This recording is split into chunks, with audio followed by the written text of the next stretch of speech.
So thank you for joining us today, and I'm here at HOPE Sussex among friends, and it's a really hot day. We're into July 2025.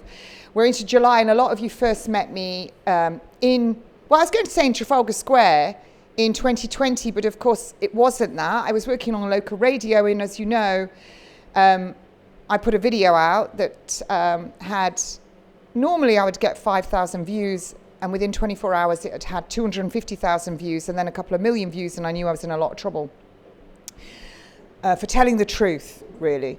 So then I ended up doing my videos on Facebook, and I did the Lord's Prayer at 9 o'clock every night, and it was wonderful because there was not just Christians on there, there was a lot of Muslims on there. There was a lot of faiths because it was a time when we were all told to stay in our homes and don't go out. Which is ridiculous because we saw we saw them laying the 5G network while we were all told to stay in our homes, and it seemed to be that just we were infective. Act like you've got it. So that's where most of you met me, and then it's gone on from there. And then I emceed the rallies in Trafalgar Square, and then I didn't see the point in being quiet. And in Scripture we're told, because I've made no secret of the fact that I'm a Christian, if we know something to be true and we say nothing and harm comes to our brothers and sisters in Christ, then the blood is on my hands. Whereas if I say something and they still choose to do it, then the blood is not on my hands. And I take that very seriously in everything that I do. So I've been accused of many things without any foundation at all, continually. And so it brings me to the fact that here we are in 2025, and never has there been a more pertinent time in history, or certainly in his story, in our lifetime. I'm 60 years old almost. So there's never been, in my lifetime of what I've seen, and my mother is 82, and we've often talked about this, when it's so important to become a minister of health and healing for yourself and your families. And in order to do that, what do you need to do? Well, you need to know your body, and you need to know what is not normal for you. And we also know that a lot of medications that people can buy over the counter to take are medications that will simply mask your symptoms. So I had a conversation this morning with my sister, who's probably going to watch this and go, "Wah." But she was feeling under the weather with a runny nose and a cough. And so she immediately went out to purchase Panadol. And we know that paracetamol is a particular drug that you only need 8 in a 24-hour period, and you could overdose. So it's a very, very dangerous drug. It's accumulative in the liver. And we know that as we get older, our organs may be compromised with comorbidities. And if we're on a lot of drugs, maybe we already have a toxic liver, maybe we've indulged in illicit drugs or alcohol. So there's many things. So what does that do? It masks the symptoms. Now, the difference is for me personally, and obviously I'm not telling anyone else to do this, when I get a runny nose and snot and a cough and a sore throat, I immediately think, okay, this is me starting to detox. My body's doing its job. I'll support it. So I would immediately switch to foods that are not mucus forming, such as dairy, which I don't really eat anymore, but I would have some natural juices. I would eat copious amounts of garlic, raw, which I eat every day because of its antimicrobial properties. But we're not told that. I'll take turmeric, ginger, 2 lemons, an inch of each of those things, 2 lemons, and a small bulb of garlic or a good handful of large bulb of garlic, and I'll juice them and make a shot.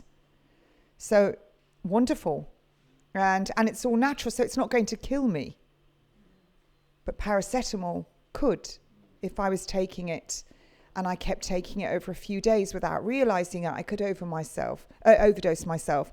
And then one would have to seek medical attention and get the antidote for that, which you see them having. People will get an antidote which is used by physicians, but often the damage has already been done because you need to have that antidote within 72 hours. How would I possibly know that? Because I am a trained and qualified nurse and a trained and qualified independent nurse prescriber. I no longer work as a nurse, and I don't profess to be a registered nurse. And the registered nurse title is one that is protected by Parliament. But does that mean that because I'm no longer on the register, because I didn't want to take an untested, unlicensed, experimental thing, that exercising my own body autonomy and doing what I'm supposed to do? So, that registration isn't there, and I don't care. I have no desire to be on it. So does that mean that my head opened up and all my information rolled out? Well, I can tell you right now, the information is a dichotomy of what I've learned since I was told that I had an aggressive and deadly breast cancer 13 and a half years ago. So there's been a lot of talk and speculation in the press because people seem to think they've seen my histology report, and they haven't. And I was advised to have surgery, chemotherapy, tamoxifen, Zoladex, and to go and see a radiotherapist. After surgery and reading 3 studies, which said if I did all of the aforementioned, my survival was 20% at 2 years and 0 at 5. Sorry, 20% at, yes, 20% at 2 years, 0 at 5. So I chose not to do anything else, and I'm still here 13 and a half years on. But of course, that's not what people want to hear. And I'm not telling anyone to do what I did. And I never tell anyone to do what I did. Never, never, never. And anyone who's actually come to me will confirm that. Because I know people that have done natural. I know people that have done what we call modern medicine. I know people that have done a combination. I've seen life and death on both sides. Both sides. So it's an individual thing. But you would go a long way into bringing back vitality and avoiding and reversing disease in your life by changing your diet. And I don't need to say anything about everyone that's gone before me. I have no TV now.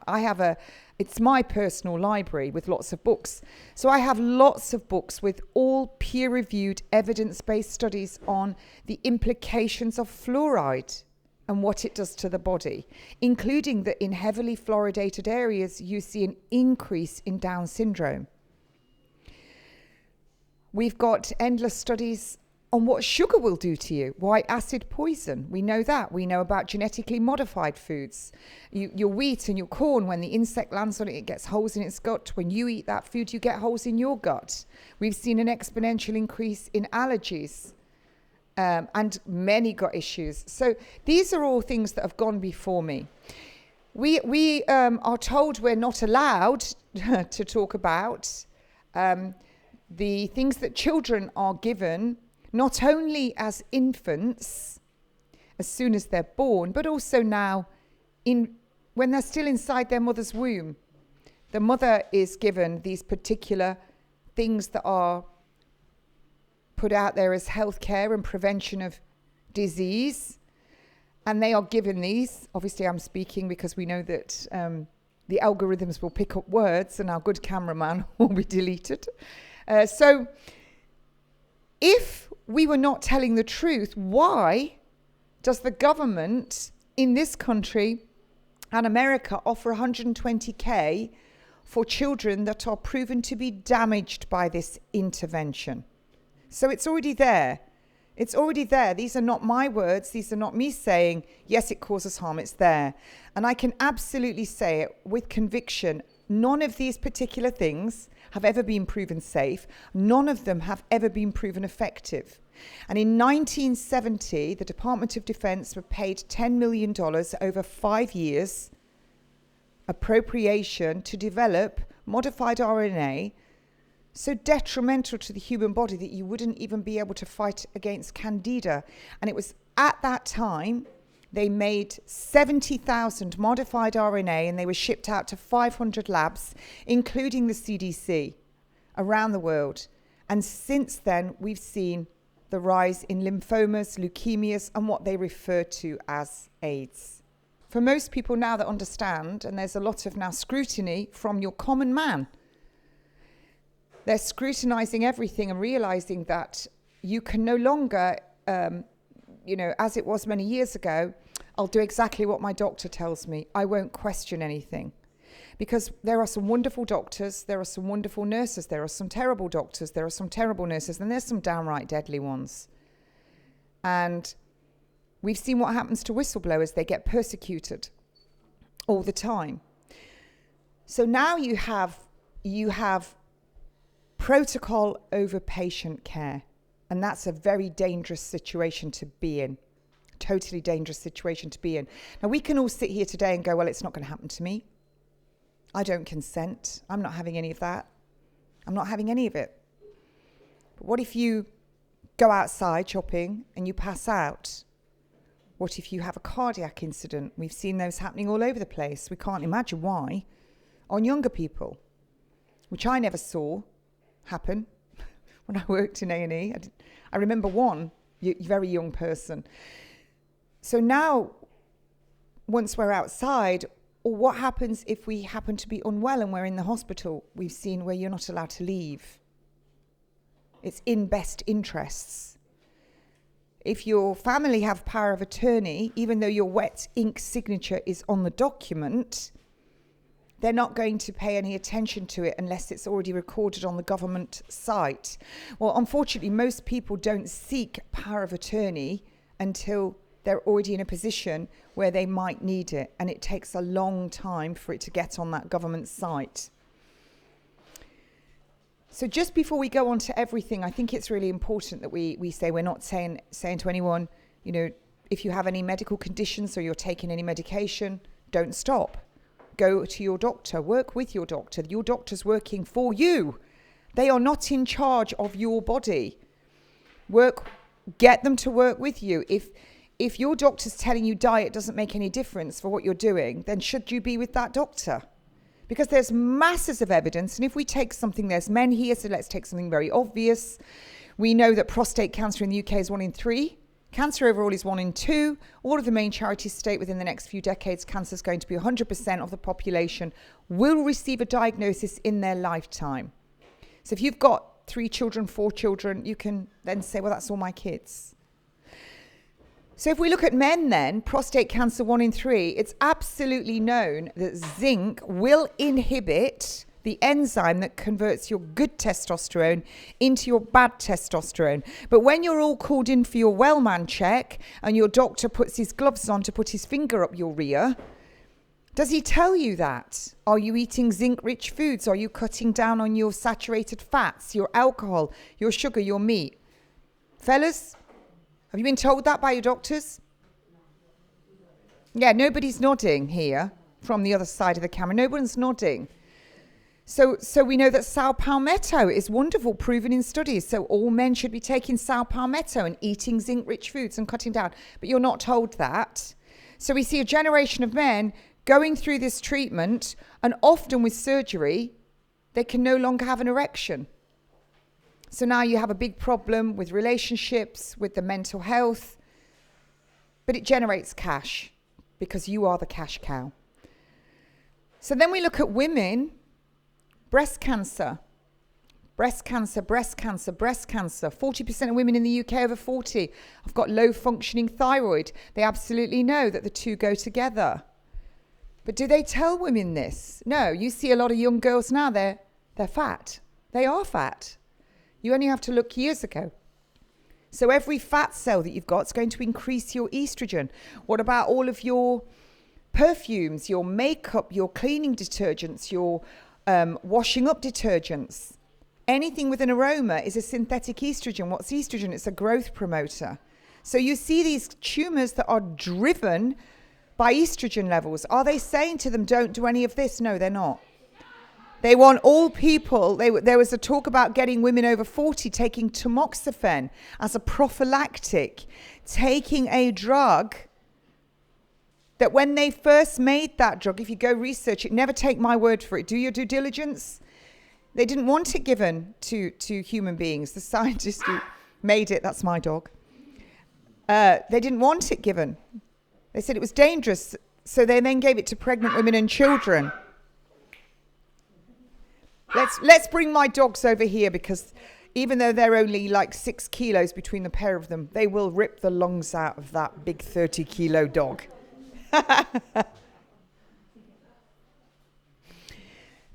So you're not told this. So it's a very important time. after we saw what happened in 2020, we saw people coerced. We saw them, you're going to lose your jobs, all the care workers. We saw a lot of the NHS, you're going to lose your jobs. We saw a lot of pressure on people. We see people who had to travel, they were pressured. We saw women that were having babies going into the hospitals and having their babies removed from them because they had a test, or the babies did, a particular test where they stick something up your nose and you've got the cribriform plate right up your nose, and the other side of that is your meninges to your brain. We were never allowed to stick anything up anyone's nose like that when I worked as a nurse in A&E because it was so dangerous. We had to get the ear, nose and throats registrar or somebody from that department down. But suddenly we saw people with a high-vis vest in a car park as you did a drive-through, shoving these things up people's noses. So dangerous. But they would take people's babies away from them, sometimes for 2 weeks. It's so important when you have a baby for the chemicals in your body and your bonding of that child that you have your baby with you. It's one of the ways your breast milk comes forward for anyone that's breastfed. I am a biological woman. You cannot breastfeed if you are not a biological woman.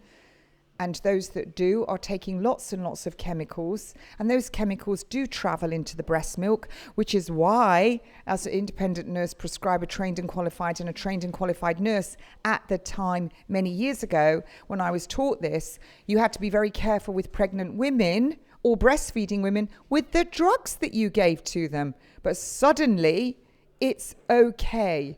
And one particular hospital, this drug-infused milk was going to be used for prem babies.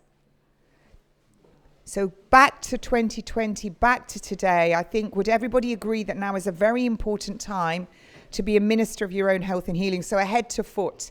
Let's do a quick head to foot, because otherwise we're just talking about everything that's going on that's bad. And I think it has to be a solution. If you have got any medications, if you've got anything wrong with you, never ever stop taking them. Go to your doctor, and you want to know what you can do to start getting your diet on track. And I will use one of the gentlemen that came to me. He was on drugs for reflux, lots of acid reflux. He ended up going and having a scope down his throat. Blood pressure medication for high blood pressure. He was on a drug for a pulse rate that was very high and erratic. He had joint pains. He was overweight. He was tired. He had no energy. He wasn't an educated man to any university degree. He was just a hard-working man. And I did a natural program. He took it to his GP. His GP said, "That looks good. That looks great." So we worked with all together, and this man carried on. I think it was 11 weeks later, he was off all medication. He'd lost lots of weight. All his symptoms have disappeared. His blood pressure was now normal. The heart medication, we couldn't get a hold of the GP, had to half it because his pulse had gone so slow, and he was taking a medication to make it slow. He gets off all the medication, and then his GP asked, could he come to me and would I give him a discount? The cheeky bugger. And the answer to that is no, I won't, because I also did menus for this man. I did 7 breakfast, 7 lunch, 7 dinner. And this man embraced it. And because he couldn't think of any, and he's going to write a testimony, he just did the same for 7 days, every day. And now he's on our Ministry of Health and Healing course. So let's start at the top of the head. We're looking at the hair. What is your hair like? Is it dry? Is it snapping? Is it sparse? Are you losing hair? Do you have dandruff? Going to the scalp, do you have spots on your head? Do you get anything like this? Your hair is an indication of your health. So if you're starting to lose your hair, you want to know why. Something is not quite right. When you move down your eyes, are you losing your eyesight? Do you notice when you eat sugar that you can't see, you start to lose your vision? Do you notice when you look at your screens constantly and you try and look up, you can't see, it's blurry? Remember, all the children in schools now are using iPads and computers. So they're not getting their eye muscles exercised, looking up and down to the board. Close vision, far vision, close vision, far vision. So their muscles in their eyeballs are becoming lax. And you're seeing a rise in eye problems. Do you know that once I changed my diet, in 2012, my eyesight was getting worse and worse. Long vision within 6 weeks I could read without glasses. The only time I can't read without glasses is when I'm using a computer screen and a phone, but in the morning, first thing I can see perfectly. If I eat sugar, which I just cannot have it at all now, I lose my vision. It goes blurry. So going down to your nose, is your nose stuffy? Have you got lots of bogies? Are you losing your smell? Have you got blocked sinuses? Do they tell you when you go and have a sinus washout, a surgical procedure, so now you're having an anesthetic as well, do they tell you to stop eating dairy? Do they tell you anything like that? I haven't met anyone yet who's been given dietary advice. Moving down to your teeth. I've never seen a set of teeth go into the dentist on their own without being attached to the rest of your body. Your teeth are 2.5 times stronger than your bones. If your teeth are crumbling, what's going on in your skeleton? Absolutely important. Root canals. Go and look up the Weston Price Foundation on root canals. Amalgam fillings. Amalgam fillings. There was a whole study done on dental nurses that kept miscarrying. And you can go and find that, and it showed that there was a very high prevalence of mercury fumes there. Mad as a hatter. Remember, they used to use the mercury stiffenings in the hats, and they would all go mad with the fumes. They know that there's a high incidence of strokes with dentists. First of all, they say it's a high stressful situation. Well, so is being a cop. So is being a fireman. So is many occupations. But why dentists? Because they were not looking at what they might be working in. So your teeth are a very good indication of what's going on. And we're supposed to have 32 of them. And each one of those teeth is connected to our organs as well. So when you have a root canal and it's a dead tooth, you see all of this bacteria, which is connected to respiratory disease, cardiac disease, and cancer. And the evidence is all there. It's not my evidence. So the conspiracy tin hat, size of a Stetson or a sombrero, give it to me, I'll wear it. Because these are not my words. The studies are all there. Never has there been a better time for you, the lay person, to go and pick up the studies off Wiley, off PubMed. And you don't need to be able to understand what they are. You can put those studies into endless AI search engines and say, please convert this for me into lay person speech so that I can understand it. It's right there. So you get the patronizing doctors saying, oh, Dr. Google. No, we're just onto you because you're using protocols over patients. Doctors are very much hand-tied. If they don't follow the protocol, then they're not insured. And I've had a lot of doctors come to me, and it's all about insurance. It's all about insurance. So when we move down to our throat, we have our thyroid gland here. And lack of iodine in the human body is the biggest promoter of disease. Well, what would displace iodine from the body? Fluoride, chlorine, bromine in all your fire retardants.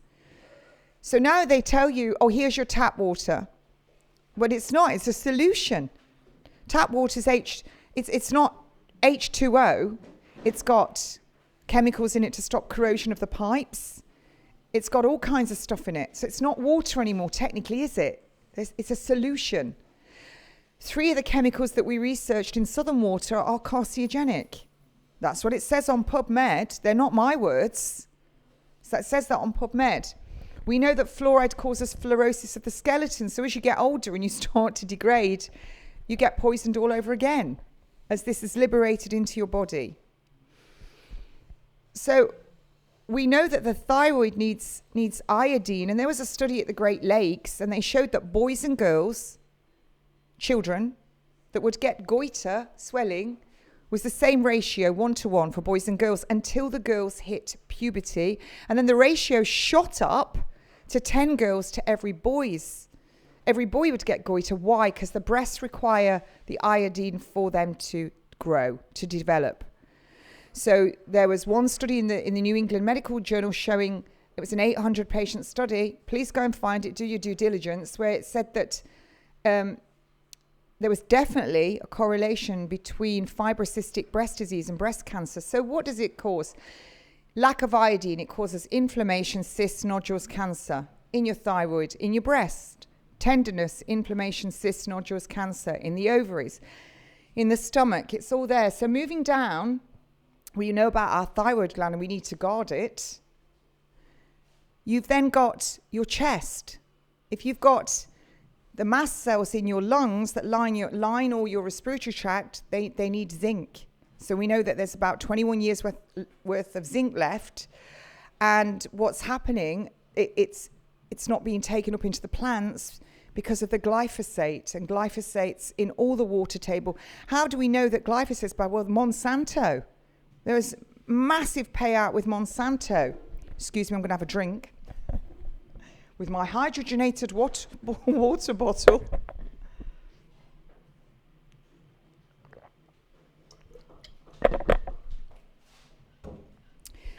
So we know this to be true.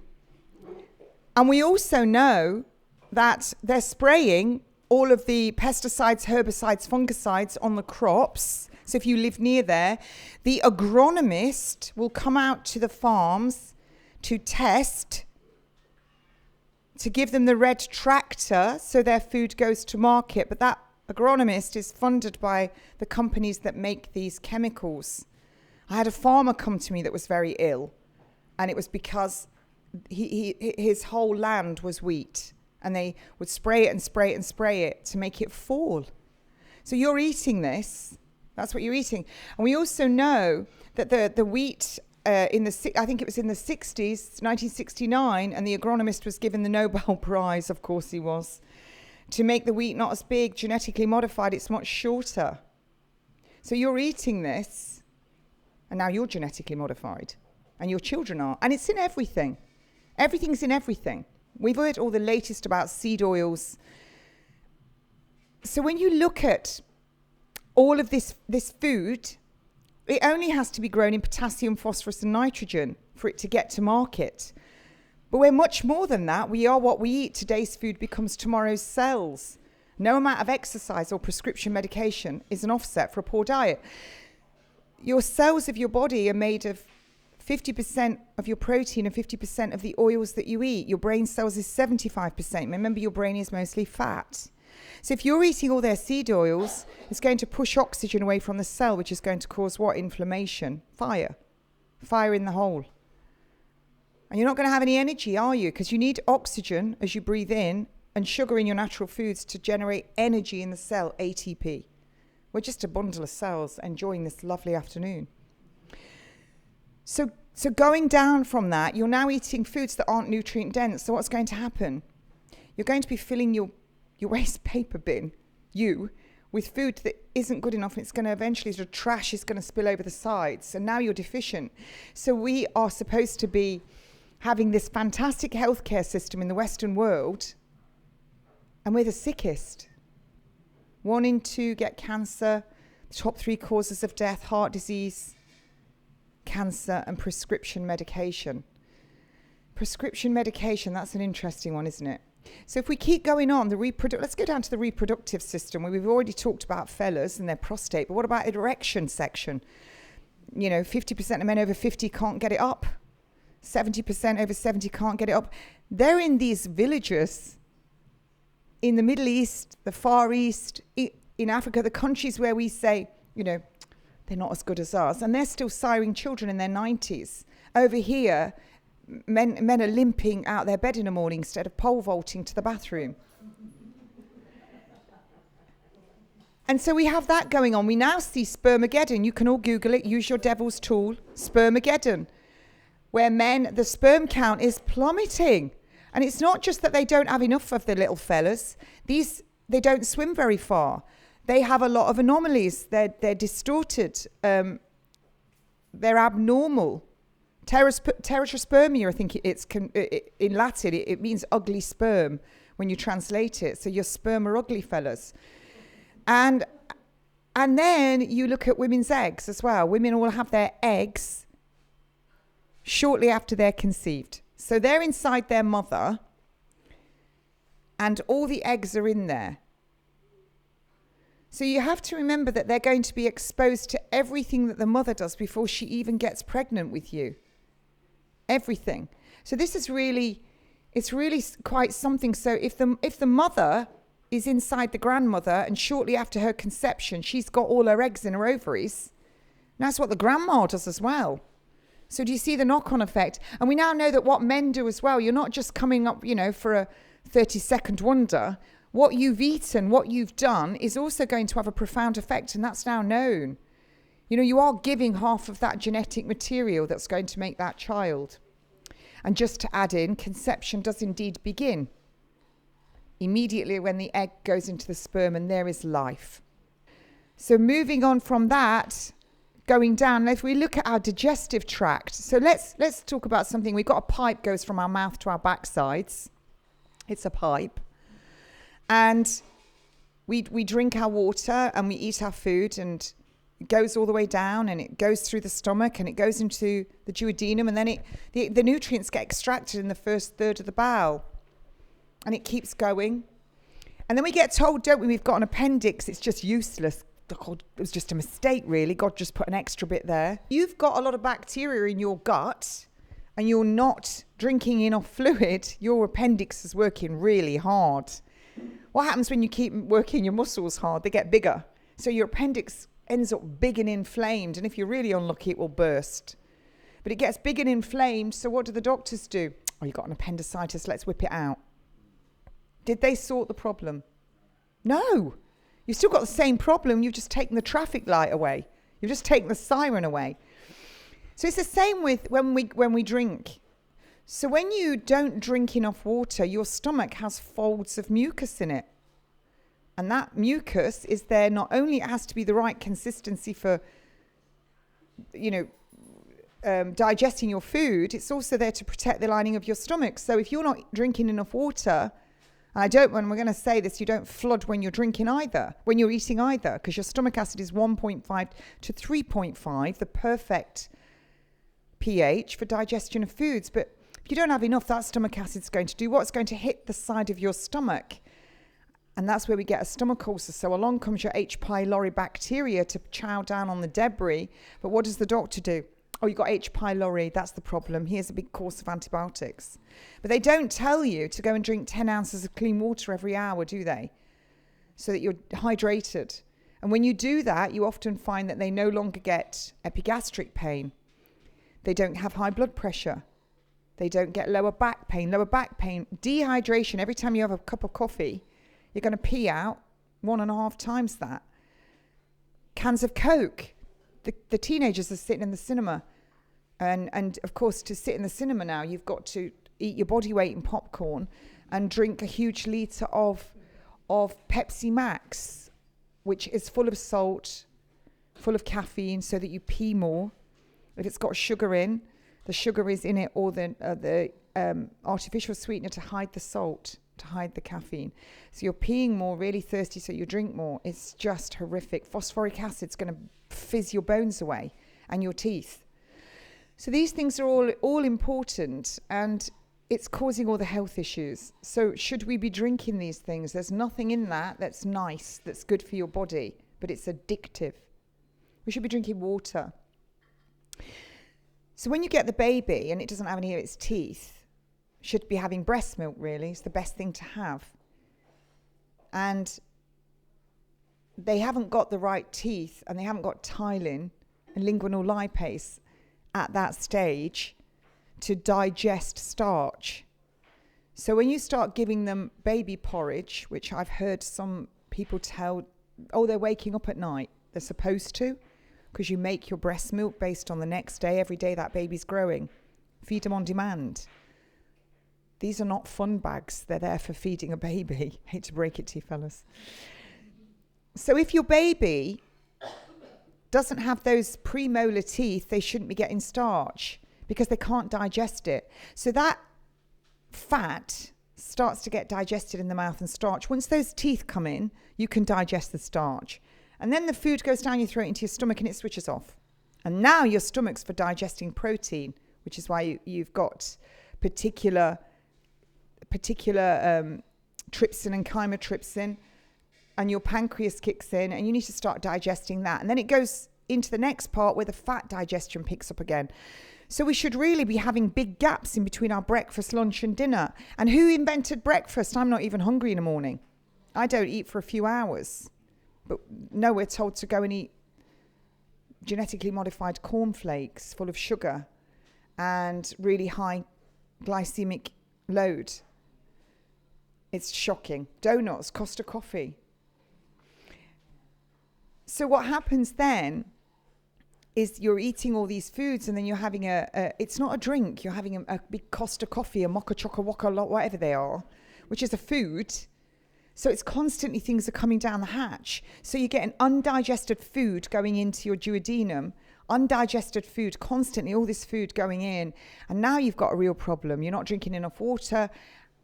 You've got dysbiosis in your gut because of everything that's going on. And now you see bloating. People bloat. They get reflux. They get candida, thrush. People can be really overweight but be malnourished. So just because someone is overweight doesn't mean that they've got the nutrients at all.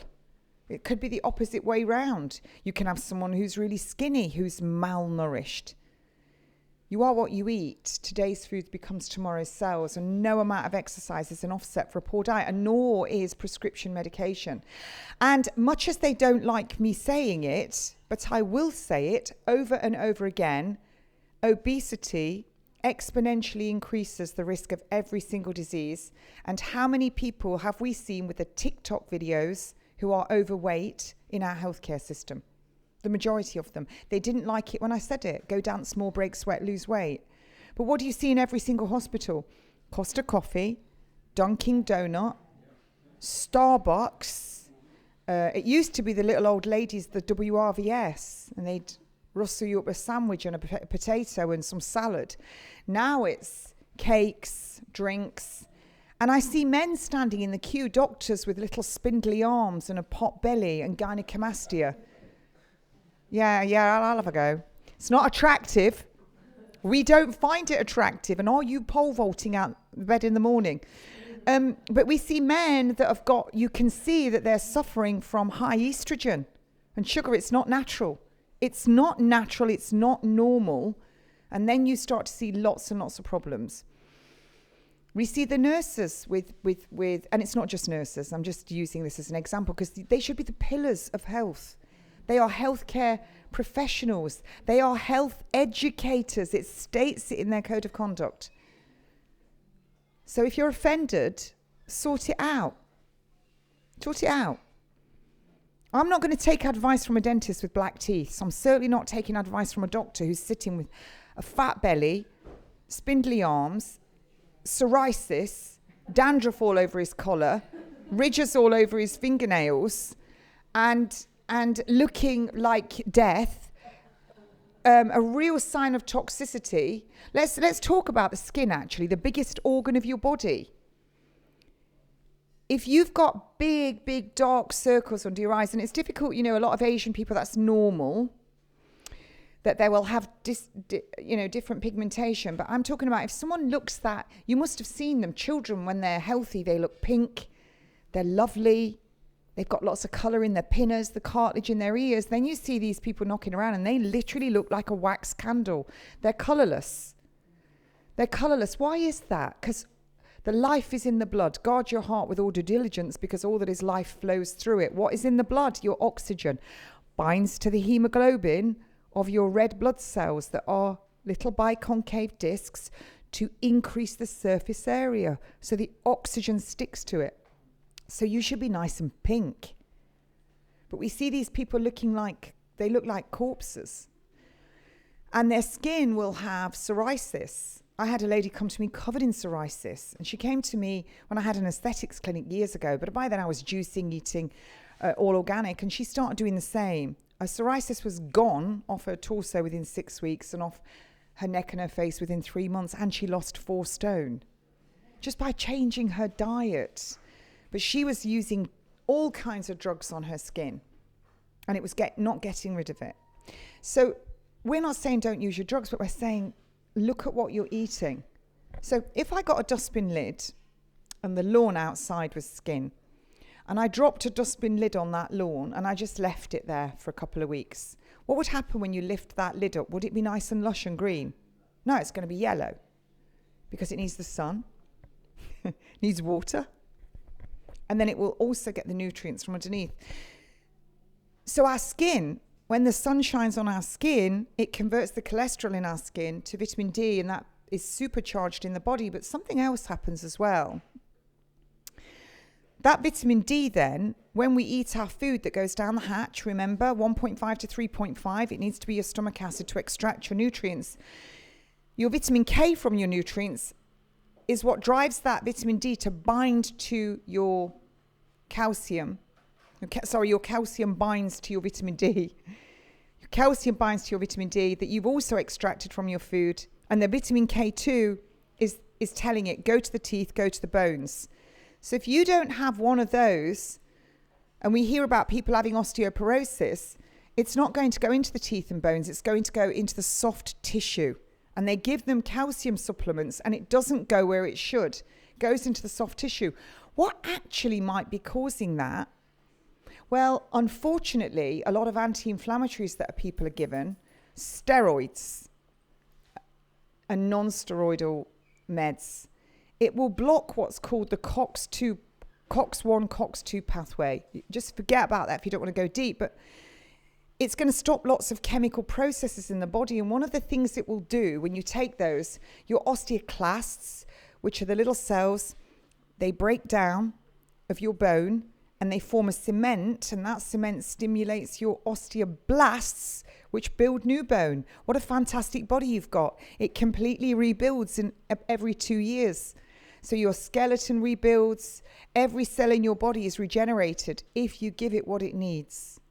If you give it what it needs. So we've all got, who's got plants? Everybody. If you don't feed them with water, what happens? They die. What happens if you leave the same thing in the soil all the time and you don't renew the soil, you don't put nutrients into the soil? Eventually it's not a good plant, is it? Because it's exhausted. We hear that with farmers where they do crop rotation for the same reason. So how can our medical system not get it into their heads that we are exactly the same? If you give us food devoid of nutrients, we're not going to be healthy. So our skin, the biggest organ of our body, it regulates body temperature, regulates fluid balance. What happens when we're hot? We sweat. We sweat. That's how fridges work. Latent heat. Rapid evaporation of sweat causes cooling by drawing latent heat from the surroundings. That's how we cool down. That's how we do it. So we start to see changes on the skin. If you're eating lots of sugar, you're going to be really wrinkly. Really wrinkly. If I don't do it now, I cannot do it. I cannot eat anything like that. My body sings to me if I have anything. It's my temple. So what you'll see is changes in the skin. You'll start to see these. In fact, I did see a program recently where they were naming yours truly in it. It begins with P, ends in drama.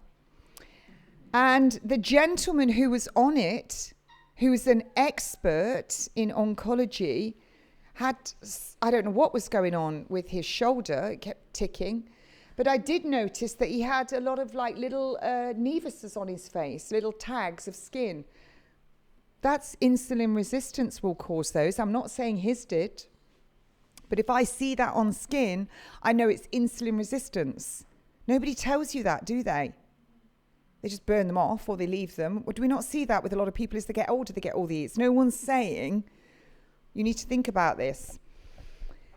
Age spots, these are all signs. We look at cultures where they live naturally and they just look in a lot better shape than the Brits and the Americans.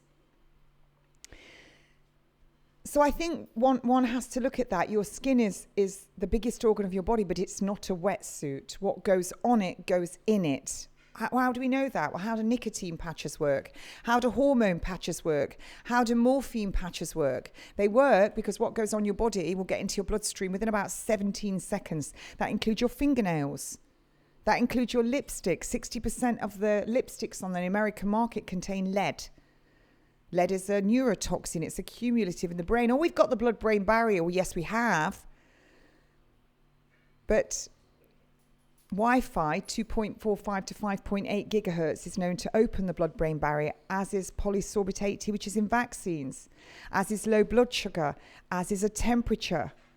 All of these things will open the blood-brain barrier. So whatever's on your body or in your body is going to go right up there.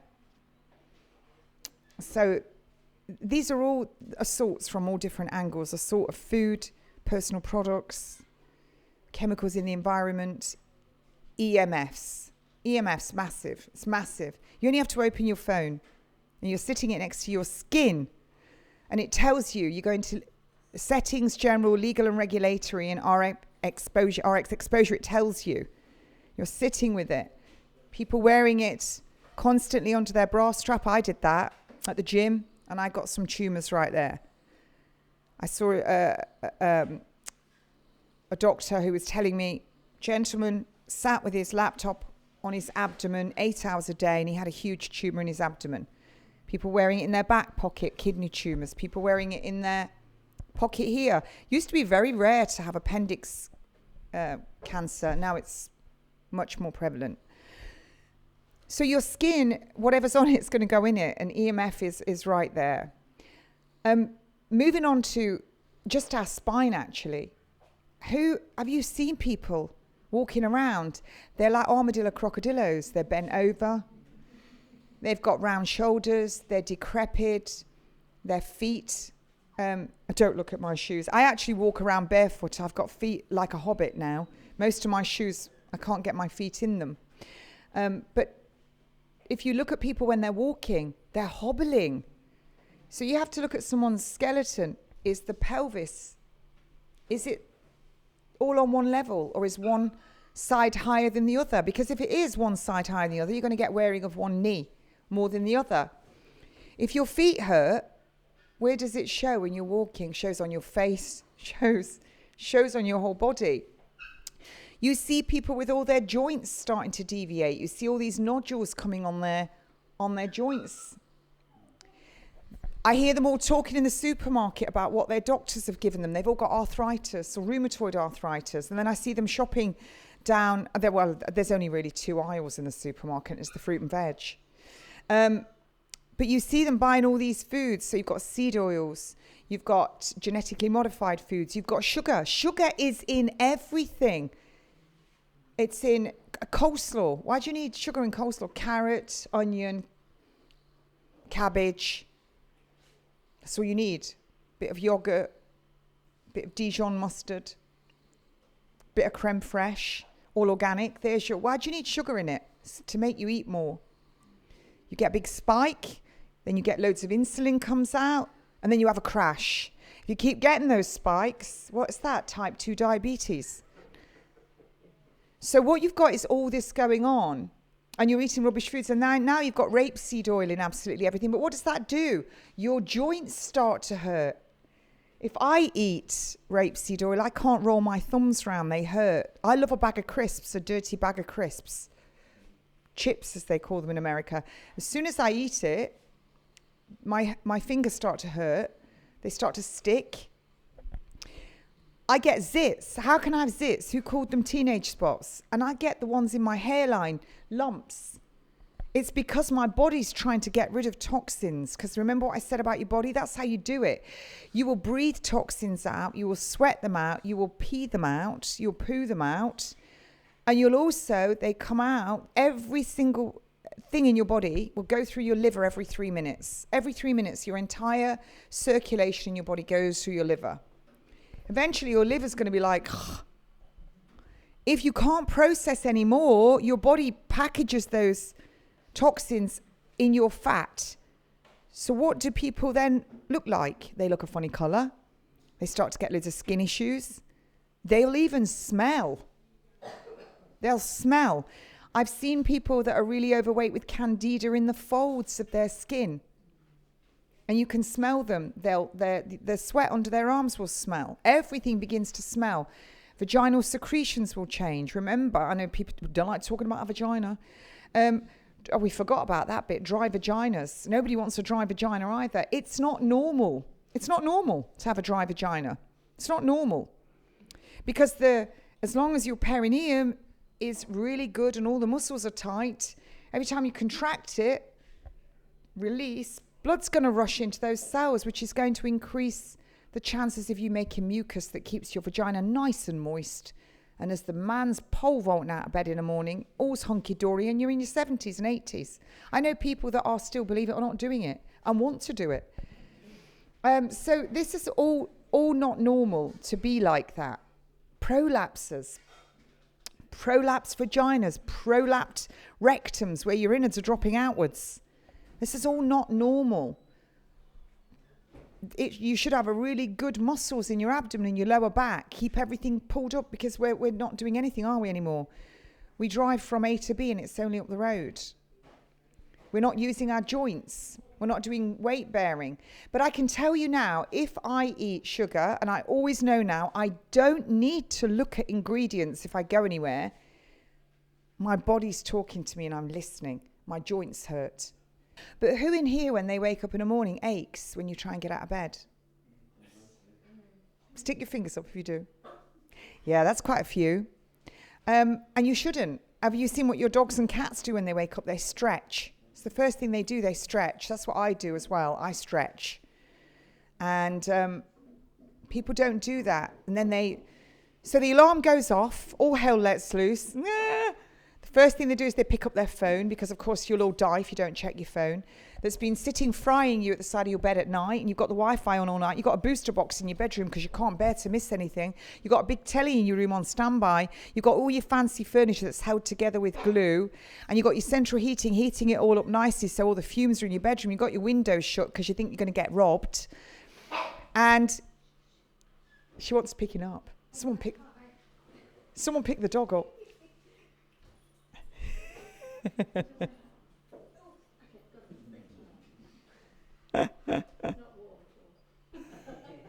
So you've got all your EMFs in your bedroom, and you've got your husband next to you, or your wife, whatever, and you've had the windows shut all night, so you've all been breathing out your toxins and breathing theirs in, and you're on your nice sheets that are non-iron, full of formaldehyde. You've got your nylon pajamas on because they look really nice because you got them out of Primani and they were really cheap, they're silky. You slide into bed. So there you are, you've embalmed your body with all your face creams and everything else before you got into bed. So now all those synthetic estrogens have gone into your bloodstream. You roll out of bed, really stressed. You go into the shower, you get your fluoride, chlorine and bromine. You have it really super hot. You've got the window shut, you've got the fan on because you don't want to get cold. You put your shampoo on your head, which has got chemicals that are going straight into your scalp, into your bloodstream, sailing round every 3 minutes through your liver. Your liver's now going...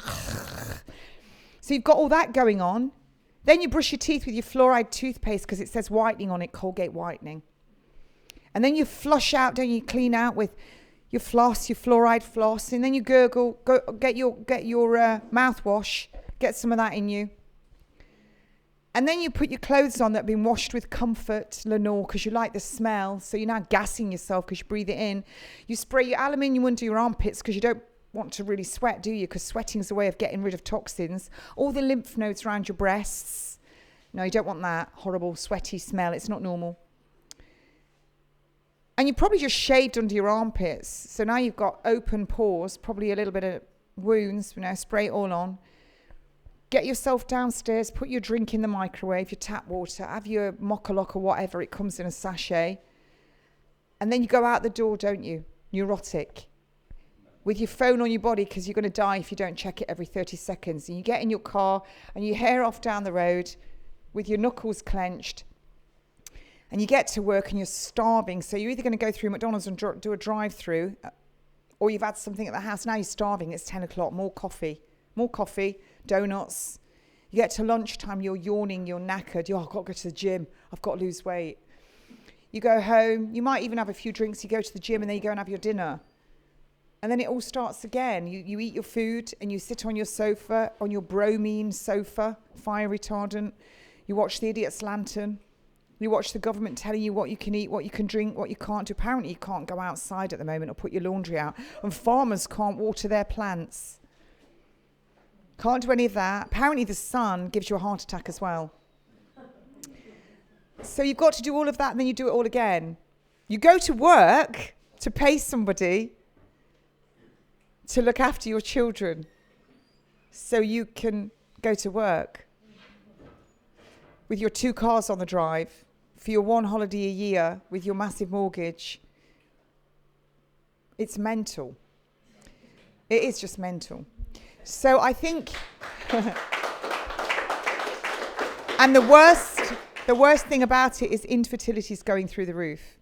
So and I always say this as well, what's really entertaining, young girls are never told to abstain.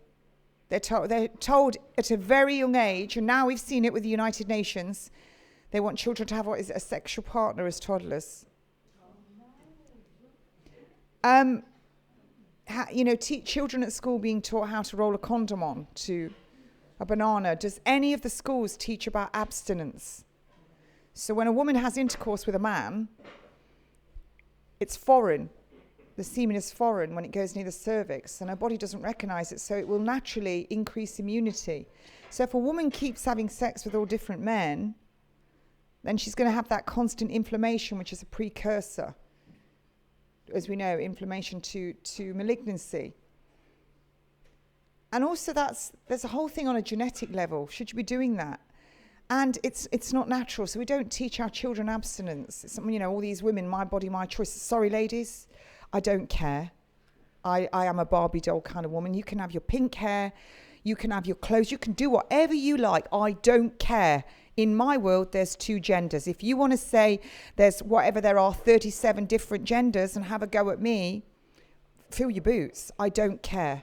But there's 2, and I'm sticking to that. So we're going to break. We're going to break for something to eat, and then we're going to come back, and I'm going to bring you up to date with my story and what has happened and why it's happened. And I'm going to go through it really quickly, and all you have to do is, if you don't want to do your research, go onto my Substack while it's there. I've done it all for you, but you should still check it, because we know that the last person who said, we will be your only source of information, you just look at the government and they will tell you what you need to know. And that was good old Jacinta the Hun. So never ever, in fact, just to say, Panodrama, there was a lady on there who has said terrible things about me without the evidence. And I just would like to say, she said, nobody needs to do research because she's written a book and done the research for you. You should never trust that. Never ever trust. You should gather all of your information from all different sources. What your doctor's telling you, gather studies, ask him for them, what your options would be, what's your 2, 5, 7, 10-year disease-free survival, whatever's wrong with you. Go and look at diet, and you get everything together, and then you make your informed consent. So informed is what they should do and inform you, and consent is something that you do. Everything is by consent, and I'm consenting to my lunch.